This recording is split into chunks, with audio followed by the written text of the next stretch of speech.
Happy Friday, St. Joe's. What's up? Good morning. Happy Friday. Before we start, though, I have a question for you. Oh, you're going to start the question. I thought I was starting It's not the question. that question. Oh, okay. It's not your daily question. Okay. I just know that, so last week, as you guys know, Michelle was our guest because Father Mike wasn't here. So how was Priest Days? Priest Days was fantastic. We had over close to 140 priests that were present. And you know what I liked about it is I've been in the Archdiocese of Seattle for so many years that I recognize so many priests. And it was great to meet the new priests. Although Father Sylvester was back in Zambia, Father John Paul Tomasi, who is from over by Camas, was there, and he preached a fantastic homily on Tuesday during Priest Days. And so it was a great opportunity. We gathered, we listened to another Jesuit speak about change and transition, which is really important for partners in the gospel. Yeah. And we talked about some issues around partners in the gospels also. So, yeah. I heard your homily to Jubilarians was also amazing. Much praise. Thank you. You're welcome. It was the That's what I feast of St. Aloysius Gonzaga. Does it get any better than that? No, because I sometimes wonder, what can a 23-year-old scholastic really say to priests that have been ordained anywhere from 3 weeks to 70 years? Or older, yeah. Anyway. And yet you found it. Yeah. You found what he could say. Exactly. All right. But to start off our time this morning, is I want to ask It's you. a bright night. It's Are a we in bright Alaska? Yeah, we could be in Fairbanks at We midnight. could be. That'd be cool. But I have a question for you. Yes. And it's a loaded question. I love it. And there's nothing like an existential question My gosh. on a Friday morning. Woo. I think our cameraman would agree. So here's the question. Why are you so memorable? Wow. Well, that presumes that I am memorable. So, wow. Yeah, why are you so memorable? All right. Well, I'm not poking fun at you. You could read it like Kind that. of but I'm feels not- like yeah, you are. No, I'm not. So like if I had to think about what could be memorable about me, is that it? Yeah, you know. Presuming I am memorable. Yeah, So we're going to work off of that assumption. right. So, Okay. you know, I get these questions from online, and it says bonus points for the candidate. It's for people who are interviewing for jobs. Bonus points for the person who's answering the question if they can deliver an answer that is clear and right to the point. Kind of like an elevator pitch. Okay, so now you're seeing me be interviewed on camera for a job, essentially. What's Yeah, memorable I guess so. about me? But Okay. what's memorable about you? I'm going to say that probably what is memorable about me is that I am like an extrovert. I'm pretty friendly. I think I'm pretty accessible, approachable. You know, people tell me I smile a lot, I laugh a lot. I'm short, I have white hair. You know, I stand out. I think people remember at least my physical self. Yeah. I think that's a great answer. I do think you're memorable. Would you hire me? I would, as the pastoral coordinator at St. Joseph Catholic Church in Vancouver, Washington. This has really gone awry. Okay, so, thank you. So what's going on this week? What's going on this Francis? week? Okay, so first of all, one of my favorite topics as of late, Mariners baseball, even though they lost last night after many, many innings. And you're a Seattle person, right? Totally. Yes, I am indeed.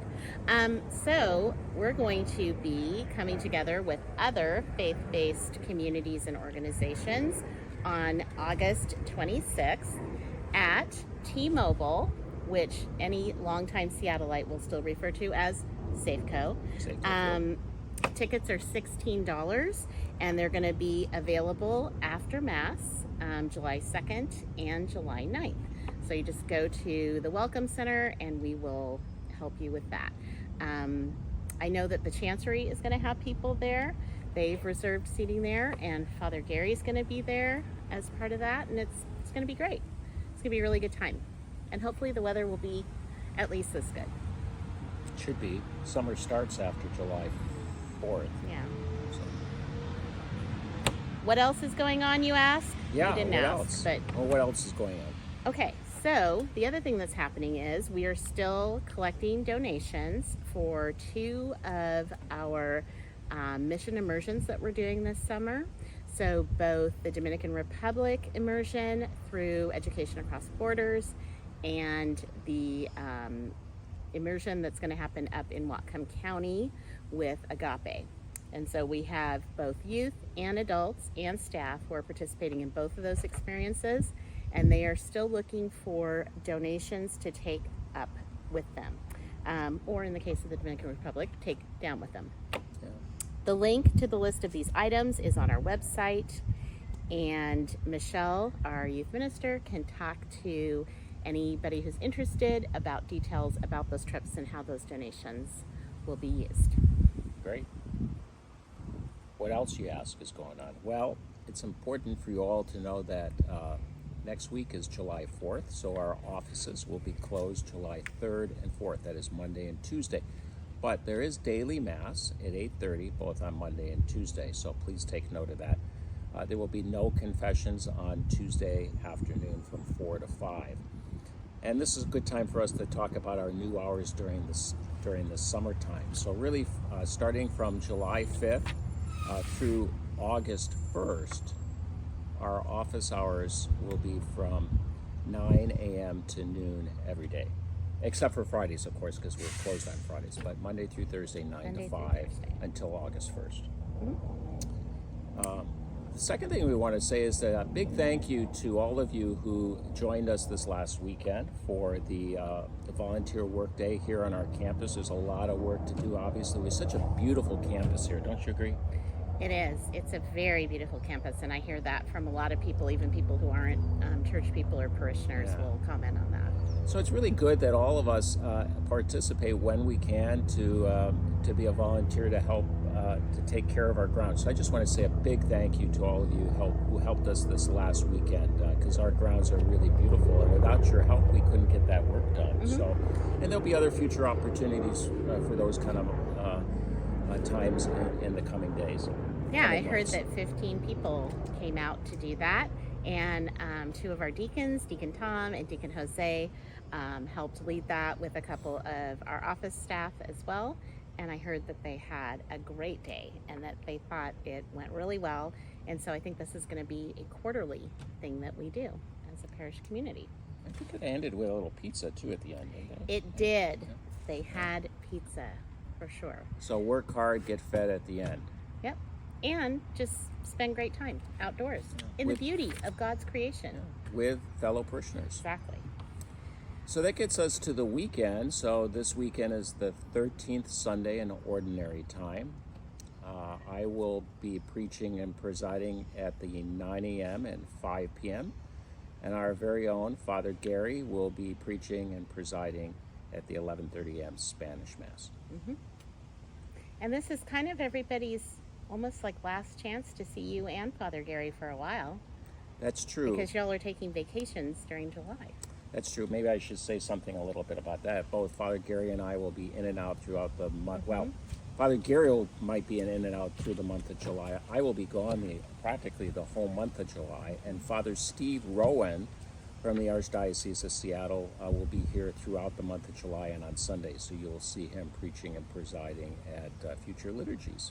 And we have a few guest presiders as well. We do. Some of your Jesuit brothers are coming to help out too. That's correct. Father Jerry Graham, as some of you know, will be here, as well as a new Jesuit many of you have not met.